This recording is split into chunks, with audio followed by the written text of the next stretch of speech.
ఎందుకు అసలు వీళ్ళకు సిగ్గేమనిపించదు అంటే ఇట్లా చంపుతాము జైలుకు పోతాము మా బతుక ఆగమవుతుంది అని తెలియదా అంటే అంత రిమ్మేంది నాకు అదే అర్థం కాదు.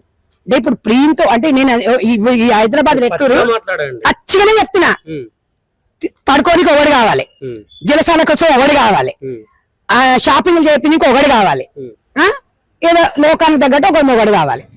ఇట్లా అమ్మాయిలను అడిగినామనుకో అని చంపడేస్తారు మంచిగా. ఎట్లా అంటే కసితోని మొగడు మీరు చేస్తున్నా మేము చేస్తాం, మీరు మీకన్నా ఎక్కువ మేమేం తక్కువ, మీరేం ఎక్కువ మేము తక్కువనా అని చెప్పేసి ఇట్లా తయారయ్యేమి. మీకు అసలు నాకు అర్థం కావట్లేదు, మీరు ఏం చేస్తున్నారో అర్థం అవుతుందా మీకు? మరి తల్లిదండ్రులు ఎందుకు పిల్లలని ఎందుకు బాధ్యతగా పెంచట్లేదు? పిల్లలు తల్లిదండ్రులు కష్టపడి 10 రూపాయలు ముక్కలుగా చేసుకొని వాళ్ళు ముక్కలు చేసుకొని 10 రూపాయలు హైదరాబాద్ లో చదువుకొని పంపిస్తే ఈ లివింగ్ రూమ్లలో ఉంటుంది, వాటితో తిరిగి పెళ్లి సంబంధం అనగానే ఈడు మంచాయే ఆడు చెడ్డోడా అమాయకుడు వాడిని చంపుతారు. మీకు నచ్చిననే కూడా ఎవరి మీకు నచ్చిన పెళ్లి చేసుకోరి. అమ్మ కోసం అయ్య కోసము నేను పెళ్లి చేసుకొని అమ్మాయికి నన్ను చంపకండి. మేము అనేది ఏంటంటే ఎవరు స్వేచ్ఛ కూడా అడ్డొత్తలేరు తల్లులారా. ఈ ఒక్కరికి చెప్తున్నా నేను, ఇది సమాజం నీది నాది కాదు, అందరం మారాలి, సమాజంలో బాధ్యత ఉండాలి. అంటే ఇప్పుడు సమాజం ఎటుపోతుంది అనేది మనము ఇవాళ ప్రశ్నించాలి మనకు మనమే. మన పిల్లలకు మనం బాధ్యత వహించకపోతే పక్కింటాడు ఎట్లా బాధ్యత ఇస్తాడండి? ఇప్పుడు పోలీస్ అనేది సెకండరీ, గవర్నమెంట్ అనేది సెకండరీ. ఇవాళ పిల్లలు నేను చెప్తున్నా కదా, ఇక్కడ వికారాబాద్ లోనంట 3 పిల్లలు ప్రియుడు కోసం 3 పిల్లలకు వాతలు పెట్టింది. వాతలు దీన్ని ఎక్కడికక్కడ నరికి పడేయాలి. అసలు ఒక్కటేనండి, ఏమన్నా గాని ఇట్లాంటి పరిస్థితులు దొరికిరు అనుకోండి, మనమే ప్రజాస్వామ్యంలో ప్రజలే కాళ్ళు చేతులు ఎరగొట్టాలి. అంతకు మించి నిన్న మొన్న కూడా ఒక అమ్మాయిని రేప్ చేసి బయటికి పోతుంటే పోలీసులు షూట్ చేస్తే కాలుకు అదే వాడు ఎట్లా అరుస్తుండు, అట్టరవాలి, జీవితాంతం సావాలి. ఇవి ఒక కాలు చేయి తీసేయాలి, ఎట్లా అంటే కుక్క సాగు కావాలి. ఎక్కడ ఎక్కడ ఎక్కడ సమాజం ఎక్కడ పోతుంది? మనిషి అన్నట్లు మిగులుతలేడు, మానవత్వం లేదు, బంధం లేదు, అనుబంధాలు లేవు, తల్లి లేదు, కొడుకు లేదు. ఈ ఆడవాళ్ళు ఒకవేళ ఉంచుకున్న కోసం ప్రేమించిన కోసం తల్లిదండ్రులు ఒప్పుకోకపోతే తల్లిని చంపుతారు, తల్లిదండ్రులను చంపుతారు. నేను అదే అండి, తల్లిని చంపేసి మనం పోలేటు గాడ పిల్ల తల్లి ఒప్పుకోకపోతే ఇంట్లోనే బొంద పెట్టే ఆ బొంద మీదనే వాడి పిల్లలను గాని. ఇక మనం ఇప్పుడు సమాజంలో ఈ పిల్లల్ని ఎందుకు కనాలి, ఎందుకు వీళ్ళని పెంచాలి? సమాజం ఎటుపోతుంది ఒక్కసారి ఆలోచించు తమ్ముడు. ఇవాళ మీ సమస్య నా సమస్య కాదు, సమాజంలో మీరు ఇలా ఇట్లాంటివన్నీ సమాజం మీదకి తీసుకొచ్చి ఇవాళ అన్ని కూడా మనము ప్రశ్నిస్తున్నాం.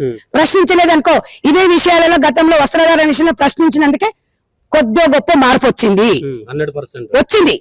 అందుకనే మనం ఇవన్నీ వల్ల సామాజిక బాధ్యతగా మనము స్పందిస్తున్నాం. ఒక మహిళగా చెప్పండి అక్క, ఈ తప్పులన్నిటికీ అన్నిటికీ కారణం మహిళల పురుషుల? ఇద్దరు కారణమే. ఇప్పుడు కాకపోతే చట్టాలు ఆడవాళ్ళకి ఎక్కువ ఉన్నాయి అని చెప్పేసి రెచ్చిపోతున్నారు. కానీ అసలైన చట్టం ఎప్పుడు? చట్టం అందరికి చుట్టం ఎవరికి కాదు, అందరికి ఒకటే. ఆడవాళ్ళు ఒకటే ఏంటంటే పోలీస్ స్టేషన్లు మాకున్నాయి, మాకు చట్టాలు ఉన్నాయి, మమ్మల్ని ఏం చేయలేడు. కానీ తప్పమ్మా, మీరు చేయడం వల్ల నిజమైన బాధ్యతలకు అన్యాయం జరుగుతుంది. అది అయితే వాస్తవం తమ్మి. ఇలా ఎవరిని నిందిస్తావు చెప్పు, నువ్వెవరిని ప్రశ్నిస్తావు చెప్పు? తల్లిదండ్రుల పెంపకం కాదా ఇది? ఇప్పుడు మీకు తల్లిదండ్రులకు చెప్పండి, నేను నిన్ను ప్రేమించిన, నేను నిన్నే చేసుకుంటా అన్నప్పుడు వీళ్ళు ఏం చేస్తారంటే ఇజ్జత్ పోతుంది, అది పోతుంది అని అమాయకాన్ని పూర్వం చంపుతారు. ఇన్నెవరు? ఇంకొకటి, ఇలా మగపిల్లల తల్లిలకు కూడా నేను 10 సార్లు చెప్పిన, 12 ఏళ్ళు 14 రాగానే మగవాడు అని మీరు వదిలేస్తారు. మీరే యువతలు ఉంటారు, మగపోరానికి ఒక రూమ్ ఇస్తారు, వాడు మగపోరాడు అంటుంటారు, వాడు రాత్రులు ఎక్కడైనా తిరిగి వస్తాడు, ఏమైనా తిరిగి వస్తాడు, వాడు ఎక్కడైనా మగవాడు అంటాడు. ఇక మగవాడు అయితే గిట్నే అవుతుంది. రేపు ఎవరు బాధపడాలి? మగపోరాలను కూడా చక్కగా పెంచుకోవాలి మనం. అమాయకమైన పిల్లలు బలవుతురు కాబట్టి తల్లిదండ్రులే బాధ్యత అండి, ఇంకెవ్వడు కాదు, పక్కింటోడు కాదు, ఎదురింటోడు కాదు, ఎవడు కాడు, మీరే బాధ్యత వహించాలి. మంచి వచ్చినా మీరే, చెడు వచ్చినా మీరే. ఇప్పుడు రేపు ఎవరు వచ్చినా ఎక్కడ తీసుకొచ్చినా నీటికే తీసుకొస్తారు. వాడు ఏం జరిగినా మంచి వచ్చినా మీకే వస్తుంది తల్లిదండ్రులుగా, చెడు వచ్చినా మీకే వస్తుంది. మరి మనం మారకపోతే ఎట్లా చెప్పండి?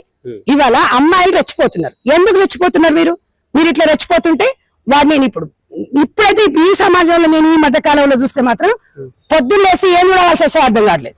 అయ్యో అసలు పిల్లలను ముండ కొడుకులు వీళ్ళేమో 70 ఏళ్ల ముసలోడేమో 10 ఏళ్ల పిల్లలను పట్టుకొని రేపులు చేస్తారు. ఏ కాలాలు వచ్చినాయి? బ్రహ్మంగారు చెప్పినట్టు ఏం రోగాలు రా మీకు? గా పిల్లల దగ్గర ఏం పాడైతుంది రా? 10 ఏళ్ల పిల్లల దగ్గర అమ్మాయికన్నా పిల్లలు చాక్లెట్లు బిస్కెట్లు ఇచ్చి లొంగ తీసుకొని ఏం పుట్టిందిరా? సచ్చే సావు దగ్గరకు వచ్చింది మీకు. ఈ రకంగా వీళ్ళు ఇట్లా చేస్తారు. మగ పిల్లల్ని ఇట్లా చంపుతున్నారు. తల్లిదండ్రులు కష్టపడి హైదరాబాద్ పంపిస్తేనే మళ్ళీ కో లివింగ్ రూమ్ లోనే ఉంటారు. ఇక మరి ఎవరికి ఎవరు చెప్పాలి, ఎవరిని ప్రశ్నించుకోవాలి, ఇందులో ఎవరిని తప్పందాం, ఎవరి బాధ్యత అని అందాం, మీరే చెప్పండి. మరి ఎవరు మారాలి? సమాజం మారాలి, నువ్వు మారాలి, నేను మారాలి, అందరూ మారాలి. ఇలా ఒక్కరు మారడం కాదు, ఎవ్వరు మారినా మారకపోయినా ఒక చట్టం మాత్రం రావాలి తమ్మి. సౌదీ చట్టం వస్తే గానీ ఒంట్లో వణుకు. ఇంకో దాని దగ్గర పోవాలంటే వీడికి వణుకు, ఇంకో నన్ను చంపాలంటే జీవితంలో దాని కూడా జీవితంలో దాని కసక్ ఇంకా మళ్ళీ దాని జీవితంలో ఉండదు. ఇక అట్లయితే కానీ దీంట్లకు అనగదు. నేను ఒక్కడే చెప్తున్నా కదా, ఇవాళ నిజంగా మీలాంటి వాళ్ళ వల్ల ఆడవాళ్ళకే కలంకం వస్తుంది. నిజంగా మంచం కూడా అందుకే పోతుంది. ఆడవాళ్ళంటే భయం అవుతుంది, ఎవరైనా మాట్లాడాలంటే బడగాల్సి మీరు వేస్తారు. అట్లా అయిపోయింది సమాజం. కానీ ఎటు పోతున్నాం? మీ చదువులు దగలబడ, మీ సంస్కారం ఎక్కడ పోయింది? ఉద్యోగాలు చేస్తారు, మోహన్కి ధీటుగా సమానం అనుకుంటూ పోయి వాడిని మొత్తం అసలు మగ జాతిని లేకుండా చేద్దామని చెప్తారు మీరు. ఇదేనా మన చదువులలో నేర్పించింది? మగవాళ్ళు లేకపోతే ఆడవాళ్ళం ఏడున్నాం? ఇక మళ్ళీ అట్లా అన్నాం అనుకో వస్తారమ్మో. సంధ్యారెడ్డి మగవాళ్ళనే వెనకేసుకొస్తుందని కదా, మరి ఆడవాళ్ళని వెనకేసుకొచ్చి మీరేం సాధించారు ఒకసారి చెప్పురి. అవునా లేదా చెప్తాను. నేను అడిగే ప్రశ్న ఏం అడుగుతున్నా అంటే, మీకు ఇష్టం ఉన్న లైఫ్ మీరు లీడ్ చేయండి, ఇంకొకరిని బలి చేయకండి.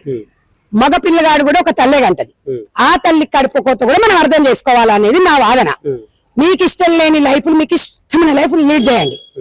తల్లిదండ్రులను మీకు ఇష్టం లేకుండా 18 ఏళ్ళు రాగానే ఎటైనా పోరు, ఏదైనా చేసుకోరు, మీ బతుకులు మీరు బతకండి. అమాయకమైన మగ పిల్లలు మాత్రం బలి తీసుకోవద్దని చెప్పేసి కొంతమంది ఆడపిల్లలే చెప్తున్నాను. ఒక మదర్ ఫౌండేషన్ చైర్మన్ గా ఎంతో మంది మహిళలకు మీరు సహాయం చేశారు. ఈ అక్రమ సంబంధాల పైన ఏం చెప్తారు అక్క? నేను రెగ్యులర్ గా చెప్తూనే ఉంటాను వాళ్ళకి, ఉంచుకున్నోడు మొగడు కాదు, తాటి చెట్టు నీడ కాదని ప్రతిసారి చెప్తానే ఉన్నా. నేను ఇప్పుడు చెప్తున్నా, అప్పుడు చెప్తున్నా. ఇప్పుడు ఇంత స్వేచ్ఛగా 10 మందిలో తాళి కట్టిన మొగన్ దగ్గరనే మనకు స్వేచ్ఛ లేనప్పుడు, మనకు ఆదరణ లేనప్పుడు, ప్రేమ లేనప్పుడు ఉంచుకున్న దగ్గర ఏడొస్తుంది తమ్మి? ఎన్ని రోజులు ఉంటాడు? ఒంట్లో వయసు 4 రోజులు ఉంటాడు, తర్వాత వాడు అవుతాడా? మనకు ఎవ్వరు కాడు. ఆయన పిల్లాన్ని ఇచ్చిపెట్టాడు, ఎప్పుడు రాడు. వాని అవసరం కోసం వాడొస్తాడు. ఎన్నిసార్లు చూసిరా, నా భార్య మంచిది రాదు అందుకే మీ దగ్గరకు వచ్చినా, మీ దగ్గర చెప్తాడు తప్ప దాని భార్యను వదిలిపెట్టేసి వస్తాడా? రాడు. మీరు మాత్రం వాని నమ్మేసి పిల్లలను చంపుతారు, మొగన్ని వదిలేస్తారు, ఆ నెంబడిపోతారు, మీ జీవితాన్ని నాశనం చేసుకుంటారు. ఇదంతా ఇక్కడ తప్పంతా ఆడదాని దగ్గరనే ఉంది. మంచి ఉన్నా చెడు ఉన్నా మనం యూజ్ చేసుకునే విధానంలో ఉంటది. మీకు రైట్ ఉందండి, మీరు బతికే రైట్ మీకు 100% ఉంది. మీకు రాజ్యాంగం ఇచ్చింది. మన లైఫ్ ని మనం ఎట్లా లీడ్ చేసుకుంటే అట్లా. బియ్యాన్ని 10 రకాలుగా వాడుకోవచ్చు మనం. మంచి ఉంటే మంచి, చెడు ఉంటే చెడు. మీ కర్మకు ఎవరు బాధ్యుడు కాదు. మేము మాట్లాడాల్సిన సామాజిక బాధ్యతతో చెప్తున్నాం, ఒక్కటే చెప్తున్నాం, ఇష్టమైన లైఫ్ లీడ్ చేయండి. కానీ ఇతరులకు హాని చేసినప్పుడు మాత్రం నేను ఇట్లనే వస్తా, ఇట్లనే స్పందిస్తా, నా తీరు ఇట్లనే ఉంటది, 100% ఇట్లనే ఉంటా. నేను ఇప్పుడు కాదు ఎప్పుడు కాదు. నా మీద కేసులు కూడా పెట్టిరు, నేను భయపడ్డానా? భయపడను. నేను ప్రశ్నిస్తా, అమ్మగా ప్రశ్నిస్తా. ఇవాళ ఒక 20-22 ఏళ్ల పిల్లలంటే నాకు బిడ్డలే. ఆ పిల్లలు తప్పు చేస్తున్నప్పుడు ఒక తల్లిగా చెప్పే బాధ్యత నాది ఉంది. కాబట్టి నేను ప్రశ్నిస్తున్నా, కోపంతో, ఆవేదనతోని. హైదరాబాద్ లో హాస్టల్లో నుండి గల్లీలు తిరుక్కుంటా తల్లిదండ్రులు కష్టపడుతుంటే ఈడొచ్చి జల్సాలు చేస్తారు. ఎట్లా ఇప్పుడు మొత్తం ఈ అమీర్పేట, ఎస్ఆర్ నగర్, ఇక్కడ హైటెక్ సిటీలలో చూపారు అమ్మాయిలు రోడ్ల మీద ఎట్లా తిరుగుతున్నారు. ఇది అన్నాం అనుకో, వామో మా స్వేచ్ఛకు అడ్డొచ్చిందమ్మో సంధ్యారెడ్డి, స్వేచ్ఛకు వచ్చింది. మళ్ళీ ఎవరన్నా వచ్చేసి వాళ్ళని ఏమని అన్నారు అనుకో, సంఘాలు ఎక్కడ పోయినాయండి? ఇది మరి మంచి చెడు ఎవరి దగ్గర ఉంది? అమ్మాయి దగ్గరనే ఉందిగా. ఉందా లేదా తమ్మి? అమ్మాయిలమే. నేను ఒక్కటే చెప్పిన, ఆకొచ్చి ముళ్ళు మీద పడ్డా, ముళ్ళో చాకు మీద పడ్డా, ఏదేమైనా కూడా ఆకుకు నష్టం అనేది అర్థం చేసుకోవాలి. ఇదందరూ కూడా మీరు కామెంట్స్ పెట్టేటప్పుడు కూడా ఒక్కరిని ఉద్దేశించి కాదు, సమాజాన్ని ఉద్దేశించి పెట్టండి. ఎందుకంటే మనం పెట్టాలి కదా మనం అని కాదు. ఇలా మన మగపిల్లలకి కోడల్ని ఎట్లా తెచ్చుకోవాలంటే, తల్లిదండ్రులు ఎట్లా భయపడుతున్నారు అంటే, కొత్త కోడలు ఇంటికి వచ్చినప్పుడు కుడికాలు పెట్టి రా కోడలా అంటే, కూలిపోయే సంసారమే కదా అత్త, ఏ కాలైతే అంటుర్రంట. వాస్తవం అది. ఎందుకు అంటే, ఆడంగా పెళ్ళి తుట్టి ఈడంగా ఏర్పడదాం, మొగడే కావాలి, అత్తద్దు మామద్దు, మొగడే కావాలి. ఇక మొగడు ఉండాలి, వాటితో 1 నెల రోజులు ఉండాలి. వాడు ఏదైనా కాదన్నాడు అనుకో, పీక నౌకాలు చంపాలి. ఉమ్మడి కుటుంబాలు ఉంటే, మధ్యలో 4 ఉంటే కొంచెం బంధం బంధుత్వాలు ఒక పద్ధతులు ఒక రీతి తెలుస్తుంది. ఏముంటది మగడు ఒక్క పైకి నిష్పడతాడు వాళ్ళ ఆడ పరిస్థితి. మధ్యలో ఒకరు ఉంటే ఏమవుతుంది కొంచెం బయలము ఒక ధైర్యం ఉంటది. కాబట్టి పిల్లకి పెళ్లి చేసేటప్పుడు తల్లిదండ్రులు ఒక 6 నెలల ముందు చెప్పండి బంధం అంటే బంధుత్వం అనేది. మన మొగని చేసుకున్నాక మన పద్ధతి ఏంది, మన సాంప్రదాయాలు ఏంది, మన కట్టుబాట్లు ఏంది.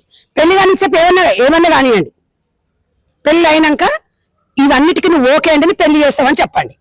బలవంతం కోసం పెళ్లి చేయకండి. పెళ్లి చేయకపోతే నష్టం లేదు, అట్లనే ఉంటారు, అట్లనే బతుకుతారు.